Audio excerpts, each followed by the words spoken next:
Hello, folks. Brendan Chapman with you for another Monday video. Tech stall has market banking on energy and financials today. If you look at the S&P, SPY is up 0.45%. We continue to melt higher, although where do we go from here? I'm going to bring up SPX and we'll get some expected move for the week. What happened 2 weeks ago, we had a move 2 times the expected move. So when we walk into the new week, we have a range of expectations. Don draws these every week for our members. This is the upper expected move. This is the lower expected move. This represents one standard deviation. We expect to see 68% of occurrences here. What happened 2 weeks ago, we broke 2 times the expected move, meaning 2 standard deviations, and should contain 95% of the movement. Extraordinary move to follow up the next week, trading above the expected move again. Again, this is not about certainty. If you close above, you're going to come back in. But the idea is that it just reflects how extreme points have been where you start to approach 2 times the expected move. And yet we've been able to kind of eke out further gains without seeing any sort of real correction yet in the market. When we look over here, what you'll notice, percent change for today. And you'll notice third from the bottom, basically flat on the session, is technology as a sector. At 0.18%, S&P at 0.45%. Basically less than having the performance of the S&P, only outperforming healthcare and utilities, which had a nice run last week, which stalled out today. Healthcare had a really nice run last week, which are stalling out today. So when we look at that total performance, notice what we're seeing is over the last week, technology's really gone nowhere, whereas XLU and XLV are only seeing profit taking today after some pretty solid moves over the past little bit over a week. And so when you back things out to like 3 weeks here, you'll notice that technology is down with materials, which has been grinding it out. With cyclicals that saw a major drop on Thursday, and communications, which have been falling from the highs here. Of course, Meta and their thread woes starting to be recognized a little bit on the price side, with Meta dropping, from a high of close to 320 now down to 291. With earnings on the slate for July 26th. And earnings for the next week, we're going to see 48% of S&P 500 companies announce this week. We're talking about heavy on data this week. We look at other economic announcements. What do we have? We had manufacturing today. Flash manufacturing was better than expected, although still in contraction. Flash services were below expectations. But that's just the beginning, as we have consumer confidence, we have home prices, we have the FOMC and advanced GDP on Thursday, and then PCE on Friday. A lot of stuff coming up this week that can move the market rather considerably. On this note of advanced GDP, there are 3 reports for GDP: advanced, preliminary, and final. Advanced is the first estimate of what GDP is going to be. And that's the price index. I guess that is the actual GDP expectation or estimates, 1.7%, with an inflation or GDP deflator of 3.1%. Now, let's look at what the current expectations are on the part of the Fed. Notice how the Atlanta Fed GDP now estimate is for 2.4%, and the current average from the top 10 and bottom 10 average forecasts are for 0.1%. Basically, economists are not expecting to see any rise, right, in GDP. Well, actually, what is that? 2.4. Sorry, that's like 1 point something, isn't it? Oh, whatever. I misread that earlier. I was looking at this bottom line down here. But residential investment growth increased from -0.8 to 1%. So the consensus is a little bit over 1. That's basically the Forex factory showing 1.7, whereas the GDP now estimate is about 2.4%. I got that one right. It's right here. But the point being is that, look, we've got news that could move the market. Does GDP come out better than expected after the Fed stalls? Well, look, what the Fed is expected this week is raise rates another quarter point from 5.25 to 5.25 to 5.5%. When you look out in time, September, November, December, no real movement on the Fed funds rate until January, at that point, you're expecting to see the possibility of the rate cut starting to get priced in. And really, it's not until March where you start to see greater than 50% probability of a rate cut. 37 plus 13 plus 1 has you north of 50%, meaning what? Expecting to cut a quarter point. So we continue to push out the notion the Fed is going to raise or lower rates, right? Or cut rates rather. You look down here as an example, your 14% probability of a Fed rate increase of 5.25%, 5.5% 1 month ago. We're now at 35. Well, it's almost a certainty we're going to go to 4, 5.25. But you'll notice down here, we had much higher expectations of rate cuts than we do today. The fact of the matter is the bar for the Fed is going to be raised significantly higher, right? To be able to cut rates or raise rates again, unless inflation starts to rear its ugly head. So a lot of stuff on the docket here this week that could move the market. Well, what does that mean for you as an investor? It means you may want to be quiet a little bit, right? The fact that technology is starting to wane is certainly representative of the fact that, look, the market may be losing some steam. And, certainly we just had today the rebalance of the NASDAQ 100. You have a lot of stuff going on that may be kind of mitigating or transferring some of that energy from technology elsewhere.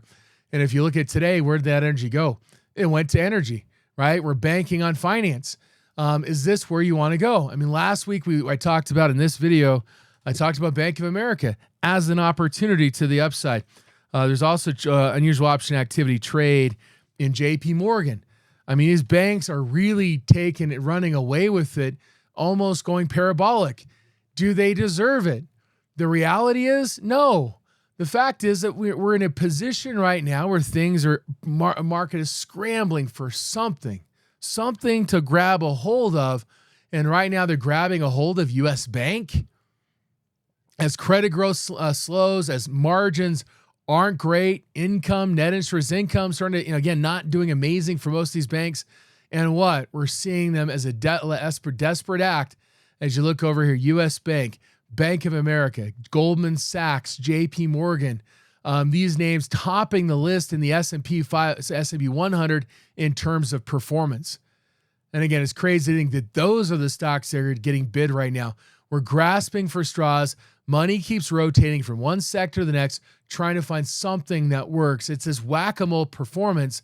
Again, we've already whacked technology pretty significantly as a massive start of the year. Now we're grabbing for straws, trying to find something elsewhere that can be bought that seems reasonable. I guess the bank earnings weren't as disastrous as you might have hoped or thought, but the reality is the earnings were not amazing. And again, the credit loss provisions continue to grow, and the potential for the downside of consumers. Just read anecdotally today, just the thought that people are getting denied auto loans at a higher rate than previously expected. My goodness, people are finally getting denied auto loans for $100,000 vehicles. This has got to be the end of the world here, right? No, but the fact is, I mean, some of these stocks, that are in the financial space, like a Capital One Financial, which is the poster child of kind of consumer and credit, has had such a phenomenal run from 86 back to the highs of 120, just really tells you where the state of the market is. Now, on this notion of energy experiencing the move that they're experiencing, well, you know what? We do have somewhat of a floor right now under oil, right? I mean, the federal government, the Strategic Petroleum Reserve, they're buying into it. We've had production cuts in Russia, production cuts in Saudi Arabia planned through August. We'll see where this goes. For right now, oil is moving higher, and today we're up 2.3%. Of course, this helps lift producers like, for example, Oxy, right? Oxy had a nice day today, up 2.6%. Stocks like, for example, CVX. CVX was a stock last week, and for our members, I reviewed a trade on July 18th, and it made a huge move this past week, did kind of fall from our highs. This is an integrated name, right? They produce it, they distribute it, they refine it, every facet of the business. And then you look more on the refining side, like at MPC, for example. These guys buy the oil and refine it. I previously had a target here. It's blown through it en route to the prior highs. Again, this is one that an area in refining that I've been on for the last couple of months looking for this thing to move. And we're finally seeing the movement in Valero and MPC and others pushing towards potential retracement areas. And again, Valero's buying oil. What does that mean? It probably means that RBOB gasoline is outperforming oil. And you can do a ratio here in Thinkorswim charts of RBOB gasoline and oil. This is the yellow line. Back this sucker out and you start to see where refining kind of margins are, the ratio of gasoline to oil. This is a pretty good time, despite the rise in oil, for refiners still making a nice spread. And at least that's what the price is moving in anticipation of. Again, you look at Valero here, kind of breaking out on a weekly basis, and we may see ourselves back at prior highs at close to 140. So, so energy is a place to watch. Again, areas where there's been significant option activity in the past week are like Chevron and Antero and Oxy, just to name a few, and previously in stocks like Valero last week as well. So again, we're seeing movement in energy. Probably the one area you can look at and say, boy, this is probably an area that should be rising given what energy prices are doing. And if you look at the product depth over here, we're going to look at /CL. This is the oil futures market. We're going to look at the structure of the current market for oil. Notice what's happening here. We're seeing falling prices out into the future. What this means is this is called backwardation. So this is bullish for oil. It means these back month prices are going to converge with the spot price, and it's going to create upward pressure on oil prices. This is one of the principal things that I watch as I track oil and oil stocks and oil specifically. When you start to see backwardation, you know that this is when oil, generally speaking, does pretty well. And we've been kind of this backwardation state over the last couple of weeks. So seeing today's move and the push towards 84 or 85 or 90, and this is the canary in the coal mine, right? If the Fed is going to raise a quarter point, what happens to inflation? Well, we think about headline inflation. What if oil ends up at $95 in the next couple of months? What does that do with the Fed narrative in terms of improving inflationary environment? Foodstuffs are not coming down in price. In fact, from what I read anecdotally, they've been going up in price. So what part of the real economy, the stuff that people buy on a day-to-day, on a week-by-week basis, is really going down in price? Well, we're going to be testing that notion here as oil prices still have those positive headwinds to the upside, and that should help lift energy prices as well. Also with this week, with the Fed announcement, as we look at the bond market right now, right? TNX, the 10-year Treasury note yield, we're kind of hanging out here. We've been kind of repricing. What if the Fed is on hold? Well, we're currently at 3.85% on the 10-year. What is the 13-week T-bill rate? It's 5.25%. This should probably push a little higher towards 5.3, 5.3875325%. That's the midpoint between the 5.25, 5.5% Fed funds rate. Well, what happens if we've realized the Fed is going to be stuck in this mode for a long time? Is the 10-year Treasury going to reprice? And this is to some degree, maybe some of the strength we are seeing in financials is it possible that we might see the credit spread between, which is now negative, right, between the 10-year and the 3-month T-bill. Do we start to see that normalize a bit? Does the 10-year Treasury yield start to push up in realization the Fed is not going to cut anytime soon as the inflation, in particular using oil as a signal or as a trigger, starts to realize, boy, the Fed is going to keep it at 5.25 for a long time. And if we start to unprice the recession, we'll see the 10-year Treasury yield rise. And this is probably my biggest understanding as to why, and this is something I shared last week in my session on TheoTrade, as to why we're probably seeing some strength in financials, maybe in anticipation of higher Treasury yields. And of course, it's going to take what? It's going to take higher oil prices in order to drive that focus towards more of an inflation environment and may normalize spreads and maybe uninvert the yield curve. I don't think that's the odds-on scenario. I think we are in a very dire circumstance right now economically. But again, can we pull ourselves by the bootstraps? At least there are some traders out there pricing that in, and maybe a reason why we could see Treasury yields rise. If we see Treasury yields fall this week, maybe it's because we have more of a dovish Fed on the economy. We get some more outlook in terms of GDP. Maybe recession fears start to get stoked again. And maybe the market does sell off, realizing the Fed is boxed in with higher oil prices and rising oil prices is boxed in. And suddenly we start to come to the knowledge or realization that things are not as they should be if we're on a growth trend. And we start to see the 10-year Treasury get bid again, probably hard to get through this 3.4% floor or 3.6. But if we start to see a bid here, it's probably going to happen on a stronger dollar as we look at UP. Dollar's been strengthened the last few days. So a lot of stuff is coming to a head this week. Hopefully, right? Maybe we start to get more of a sense of the next leg of the market, either higher or lower, and what areas of the market should outperform. But we got to watch the dollar. We've got to watch Treasury yields to see how that is playing out and what the market is pricing in. A stronger dollar certainly does not benefit generally foreign stocks. For example, emerging market stocks. Now, one of the big bounce today in EEM up 1.3%. One of the biggest components of EEM are Chinese stocks. So, for example, an ETF like KWEB today, big move, 4.5%. Is this in anticipation of not only just maybe being a bit undervalued given current expectations, but is this about the notion that the dollar might weaken this week, that the Fed may step in it in terms of dollar weakness, probably seeing Treasury weakness as well, and this helping support KWEB. Now, again, and emerging markets, we're going to look at VALE as well. But in KWEB today, we saw on the 28th July, so this is this week's expiration, 28 July, 28 calls. Now in the money a little bit, but 11,000 contracts trading against 3,700, mostly bought at the 28 strike. So again, you'll see all this kind of filtering out, 8,800 against 6,700.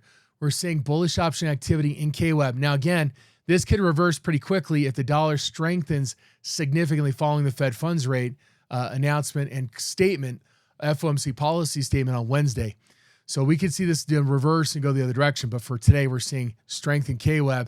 And again, look for this thing to break out. We start to break 30. We may likely roll back to 36. And it's not just KWEB. BABA today, for example, up 4.5% as well. This was a 28 July 100 strike, a little bit out of the money. We're looking at this bounce maybe carrying to 100 to 105. And again, this is probably largely contingent on dollar weakness this week, and as a result, likely of the Fed FOMC policy statement. Another one is IQ. So we look at IQ today, right? Engulfing, yet to break out above that kind of 560, 570 area. But a nice move up 7%, above average volume today as well. On IQ, we saw an AUG 550. So we're kind of creating a level here, a potential gamma level. Now it's for an August expiration. We're only 25 days out, now 24.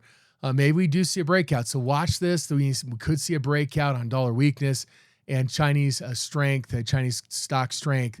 And we could see this really push to the next level, 620, or maybe even back to 750, depending on how much the squeeze can carry it. Another one is XPEV, right? This is another kind of EV company breaking out of a consolidation phase. We're looking at 18 and 19.5 in the near term as targets. And again, wind at its back is a weaker dollar. We saw a stronger dollar, relatively speaking, today. But you look at gold. Gold was down. Dollar strengthened a little bit. But it seems like traders were undeterred to buy Chinese stocks today and emerging market stocks. And again, maybe in anticipation, we're going to see a reversal in that recent dollar strength, which would also necessarily be positive for gold as well. We may see this break back up towards that 190 target area. I'm going to wrap this up with a couple of metal stocks. VALE, this is a Brazilian company, steel producer, iron ore miner, that kind of stuff, breaking resistance, slightly above average volume. We do have earnings coming up, but this is one I've kind of been on for a little while, since the 2nd of June. Finally seeing that breakout occur. And as you look at the breakout, what you'll notice is we have kind of a shoulder, a head, and a shoulder. Both shoulders are complex. There's some symmetry. We have our neckline here. The range is from $12.50 to about $14.50 or $2.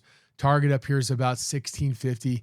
We could look at the 61% retracement as a target in the next couple of months. Now, earnings could derail it, but it may not exactly. And when you look at VALE, this is a company that pays kind of an irregular dividend, but currently paying 4.7%. Not bad, right? You can take those next dividend payments, even buy a protective put against it. The last dividend was 35 cents. Kind of depends upon their profitability, but you could buy something that carries through the next earnings announcement. You could buy a 14.50, right? The earnings are coming up here on the 26th or 27th. So the point is you could buy a protective put against it, 14.50, use the next dividend to help pay for it, which is, probably coming up in the next couple of months here. This helps cover you for the next couple of weeks and through the earnings. If it's positive, it could be very creative to your, to a big move here, 16 to 17.50, getting back here, maybe even back to prior highs of 19. Another metals company is FCX. FCX had a nice day today. Now it got the breakout. It kind of failed a little, broke out again. And then we're kind of testing that on Friday, up again today, 3.6%. Again, this produces, gold. Copper is a big one, right? A weaker dollar should help spur copper prices. We're kind of mulling around at a support level. If this starts to break higher, FCX obviously would benefit from that, rising gold prices, et cetera. Today, it was in August, 42.50.44. So we're looking at a spread just out of the money here, right? So we need just to push through 44, and we're looking at the August expiration.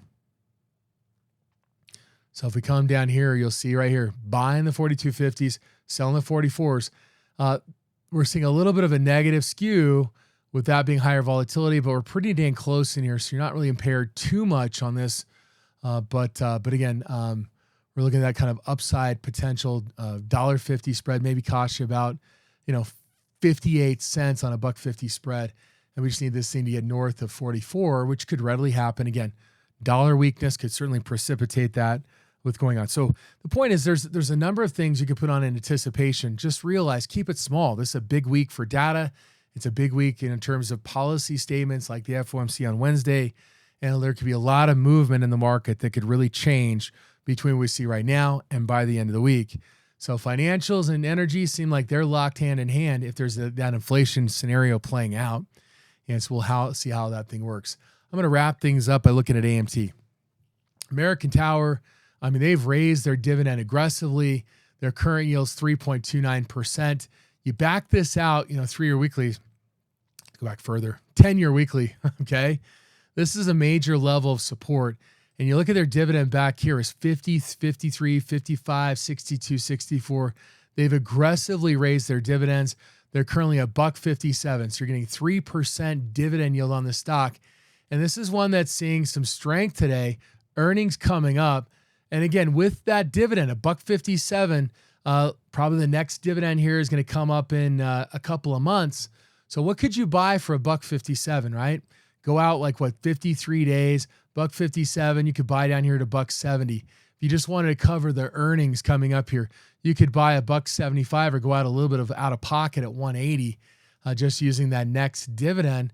And look, you're able to kind of cap this at $1.75, $1.80, be able to sell it post earnings if they miss, stock declines, et cetera.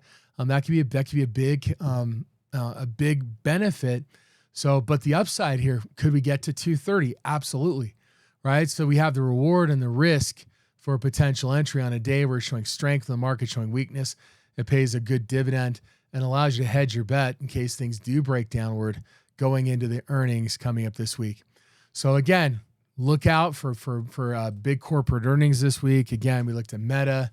Microsoft is on the docket on the 25th, after market close tomorrow. We could look at Apple's coming up the week after, I believe. This is on the 3rd of August. But again, we're going to see these big cap tech names coming up over the next little over a week. And so be careful, right? FOMC, GDP, lots of stuff going on. So again, keep your trades probably smaller, wait and see how this week plays out, and then start to set up for the next move.